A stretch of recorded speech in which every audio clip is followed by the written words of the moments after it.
Caleg DPR diduga jadi otak pembunuhan berencana. Hanya karena asmara, pelaku nekat membunuh korban. Membahas soal psikologi pelaku, kita sudah bersama dengan ahli psikologi Liza Marieli Japri. Selamat petang, Mbak Liza. Baik, Mbak Liza, dari sisi psikologi, apa yang jadi pemicu seseorang ini nekat merencanakan pembunuhan? Ya, sebenarnya kalau kita berbicara perilaku agresif yang sangat ekstrim seperti ini sampai mengakibatkan pembunuhan, itu faktornya banyak sekali. Pertama bisa ada faktor biologis, genetika.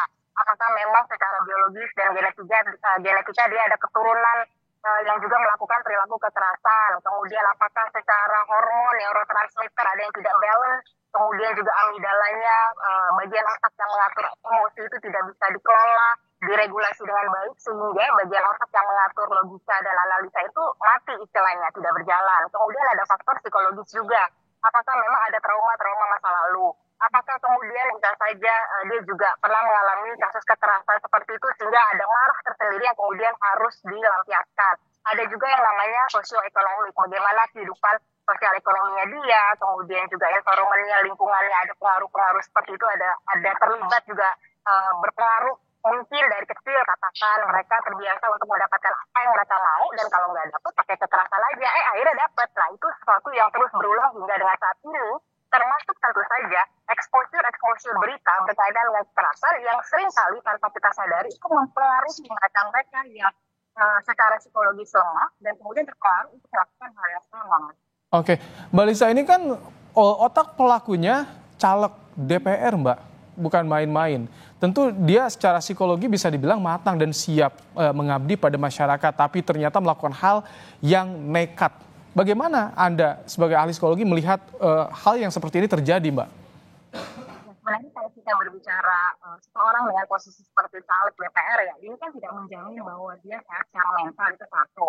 Yang kedua, apakah dia memang secara psikologis bisa mengelola emosi, logikanya, analisanya, dan kemudian membuat keputusan yang baik dan benar sesuai dengan statusnya dia, itu sebenarnya tidak berjalan lurus gitu loh Mas. Jadi saja kecerdasan intelektual itu bisa saja tidak berjalan lurus dengan kecerdasan emosional. Orang yang sangat pandai bisa masuk di posisi tertentu, tapi mungkin kecerdasan emosionalnya, impuls kontrolnya dia, kontrol mengendalikan diri mau sesuatu, kemudian juga bagaimana dia mengelola emosinya, itu bisa nggak berjalan lurus sebenarnya. Oke, ini bukan hanya satu yang, tapi ada 3 pelaku, Mbak Liza. Bagaimana Anda bisa melihat kok bisa satu sama lain ini menyetujui perbuatan pembunuhan berencana yang jelas-jelas konsekuensinya hukuman mati ancamannya, Mbak Liza?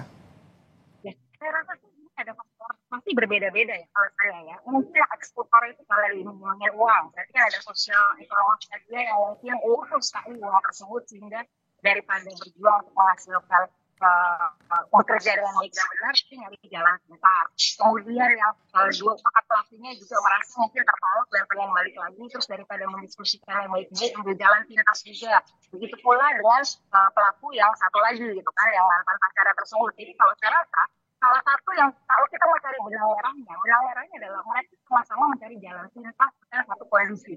Nah ini yang sebenarnya lebih harus menjadi fokus perhatian untuk anak dan remaja terdepannya dan juga orang dewasa. Seringkali dalam kondisi kehidupan sekarang yang sudah sangat penuh tekanan, kita tuh sering mencari jalan-jalan pintas yang pada akhirnya sebenarnya tidak pintas juga dan bahkan tidak membawa kebaikan. Oke, terima kasih untuk pandangannya ahli psikologi Liza Marieli Japri terkait dengan kasus pembunuhan berencana berlatar belakang cinta segitiga. Terima kasih Mbak Liza.